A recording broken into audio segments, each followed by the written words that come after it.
Assalamualaikum warahmatullahi wabarakatuh. Alhamdulillahi rabbil alamin. Wassalatu wassalamu ala rasulillah wa ala alihi wa sahbihi wa man wala. Alhamdulillah, pada hari ini kumpulan kami ingin berkongsi atau membicarakan serba sedikit tentang tajuk kami, iaitu Al-Istihsan. Izinkan saya memperkenalkan diri saya terlebih dahulu. Nama diberi Muhammad Alif Shazni bin Zaini. Nombor metrik di 24 di TBQ 0229. Belajar dalam kos Diploma Tahfiz dan Bahasa Al-Quran. Okey, pada bab saya akan membicarakan tentang apa itu istihsan. Bermula daripada definisi istihsan.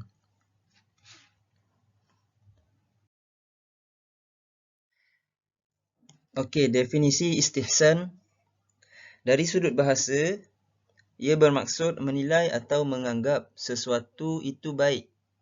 Manakala dari sudut istilah pula, istihsan memiliki banyak pengertian ataupun makna. Di antaranya, apa yang diutarakan oleh Al-Hanawi Al-Hanafi,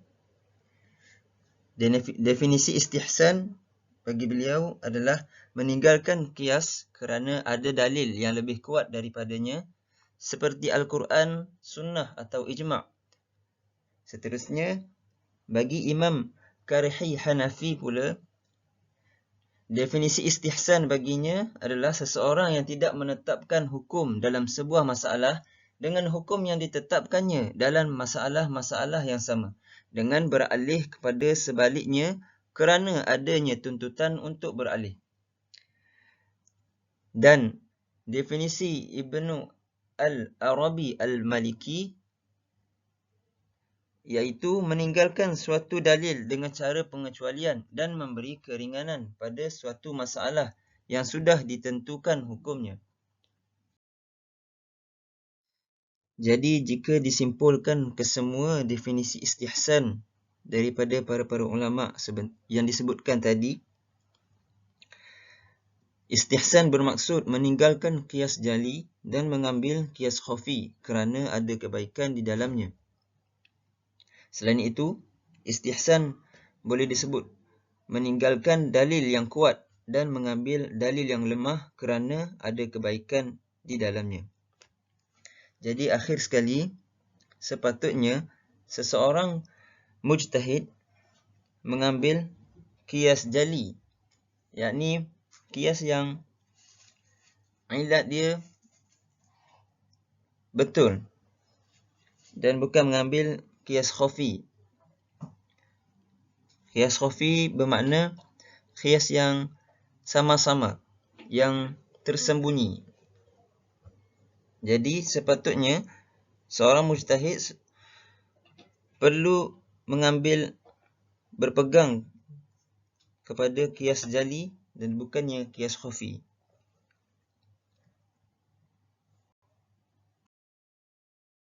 Bismillahirrahmanirrahim. InsyaAllah seterusnya kita pergi kepada kepelbagaian istihsan. Sebelum itu, izinkan saya memperkenalkan diri saya terlebih dahulu. Nama diberi Muhammad Arif Khairi bin Zaini. Nombor metrik 24 di TBQ 0230. Mengambil kursus Diploma Tahfiz dan Bahasa Al-Quran. Daripada bab ini, pembahagian istihsan melibatkan penghuraian terhadap apa yang ditinggalkan dan apa yang ingin dicapai. Oleh itu, terdapat kepelbagaian jenis istihsan. Kita pergi pada bahagian yang pertama, yakni istihsan dengan nas yang sandarannya juga nas. Bagi istihsan ini, dibenarkan meninggalkan kaedah dalil yang jelas, yakni qiyas jali, dan mengutamakan dalil tersembunyi, yakni qiyas khafi, disebabkan terdapat kebaikan di dalam nas khafi tersebut. Sebagaimana contoh, permasalahan yang bersifat kuli yang telah menetapkan tidak sahnya suatu urusan jual beli dengan suatu yang tidak wujud. Sabda Rasulullah sallallahu alaihi wasallam, la tabi' ma laisa 'indik. Mafhumnya, janganlah kamu menjual suatu benda yang tidak kamu miliki. Sunan Abi Daud.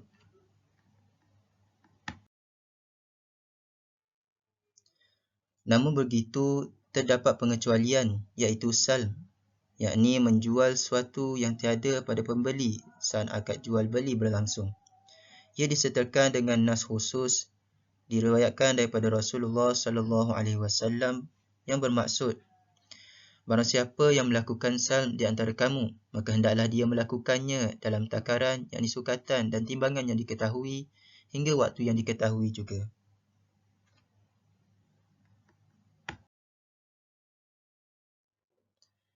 Yang keduanya ialah istihsan dengan ijma'. Sebagaimana contoh, dibolehkan mengambil upah daripada orang yang masuk ke tandas awam. Menurut kaedah umum, tidak dibenarkan seorang itu menerima upah sedemikian, disebabkan tidak dapat dipastikan berapa lama si pengguna berada di dalam tandas tersebut dan tidak diketahui jumlah air yang digunakan seorang pengguna tersebut.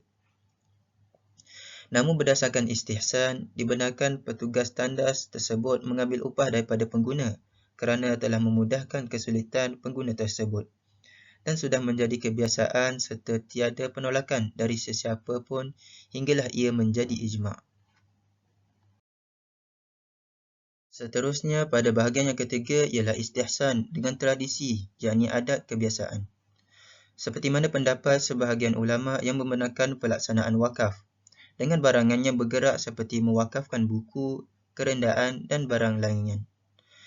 Menerusi kaedah umum, wakaf seharusnya dilaksanakan pada barangan yang tidak bergerak seperti tanah ataupun bangunan. Namun setelah itu, ulama membenarkan wakaf dengan barangan yang boleh bergerak disebabkan sudah menjadi adat, yakni urf dalam lingkungan tersebut, serta ia membawa kebaikan kepada semua. Seterusnya, yang keempat ialah istihsan dengan darurat. Sebagai mana contoh, membersihkan perigi yang terkena najis dengan hanya mengambil alih keluar sebahagian air dari perigi tersebut. Menurut kias, air perigi tersebut tidak dapat dibersihkan lagi disebabkan alat yang hendak digunakan untuk membersihkan air tersebut telah terkena najis dan tidak mungkin dibersihkan. Namun menurut istihsan, air itu masih dikira bersih dengan hanya mengalih keluar sebahagian airnya. Ini kerana mengeluarkan sebahagian air tersebut tidak mempengaruhi kesucian sisa-sisa air tersebut. Inilah yang dinamakan sebagai istihsan bil-darurah. Ianya bertujuan bagi memudahkan urusan sekalian manusia ketika keadaan mendesak.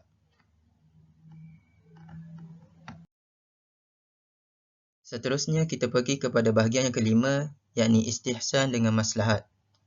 Contoh yang diberikan yang dapat dikaitkan seperti menghadirkan jaminan atas upah gabungan bagi segala kerosakan barangan orang lain yang disebabkan oleh dirinya. Ini dikecualikan sekiranya terdapat kerosakan yang disebabkan oleh sesuatu yang tidak dapat dielakkan.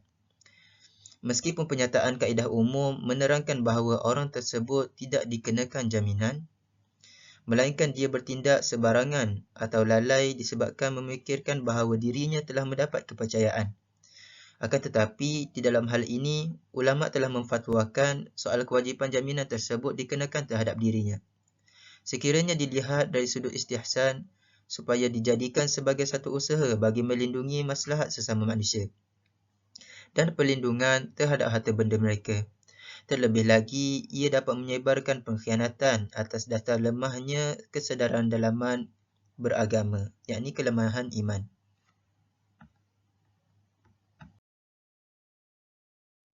Kita pergi kepada bahagian yang keenam, yakni yang terakhir, iaitu istihsan dengan kias khafi. Contohnya, hukum sucinya bekas minuman yang diminum oleh burung halang berdasarkan kias khafi, yakni kias yang tersembunyi. Walaupun pada asalnya menurut kias jali, yakni kias yang jelas, ianya dikiaskan, yakni disamakan dengan sisa binatang buas yang lain seperti harimau dan serigala kerana daging kesemua binatang itu haram dimakan. Hal ini kerana sisa burung halang minum menggunakan paruh, dan paruhnya dihukumkan suci kerana tidak bercampur dengan air liurnya. Terdapat contoh yang lain seperti pelaksanaan mewakafkan lahan pertanian tanpa ada sebarang penyebutan hak-hak bawaan. Berikut merupakan hukum yang terhasil daripada istihsan dengan kias khafi, yakni kias tersembunyi.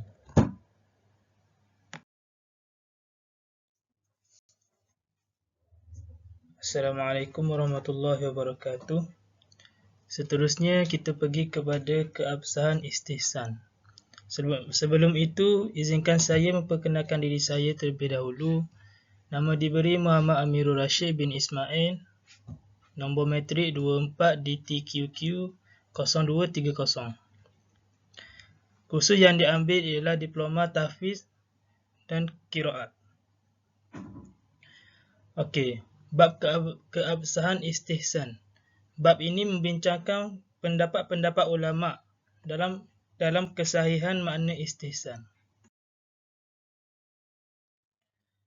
Sebahagian besar ulama berpegang kepada istihsan dan menganggapnya sebagai salah satu dalil hukum. Namun ada juga ulama yang tidak menerima istihsan, seperti ulama Syafi'iyah. Kata Imam Syafi'i, istihsan itu perkataan yang mengikut hawa nafsu. Maka sesiapa yang berhujah dengan istihsan, berarti dia telah menetapkan hukum sendiri. Pada zahirnya, penggunaan lafaz istihsan memberi pahaman kepada ulama yang tidak menerimanya sebagai penetapan hukum mengikut hawa nafsu. Kerana ini, mereka mengingkarinya. Dan mereka tidak meneliti hakikat sebenar di sisi orang yang berpegang dengan istihsan ini, dan tidak memahami maksud orang yang berpegang pada istihsan. Kemudian mereka mengatakan istihsan menetapkan hukum tanpa dalil, dan mereka membantah istihsan.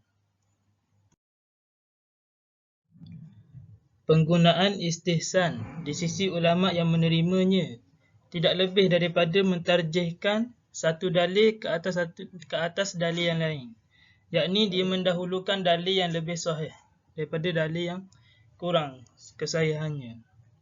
Dan maksud sebenar istihsan ini, kita menamakan hukum istihsan ini dengan hukum yang sabit dengan nas, hukum yang sabit dengan riwayat-riwayat yang sahih.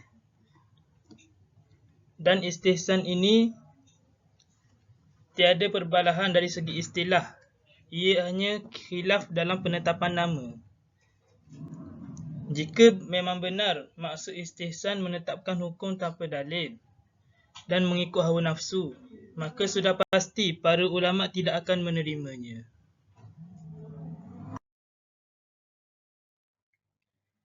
Sekian daripada kumpulan kami. Apa yang baik itu datang daripada Allah Subhanahu Wa Taala. Apa yang kurang itu datang daripada kelemahan diri kami sendiri.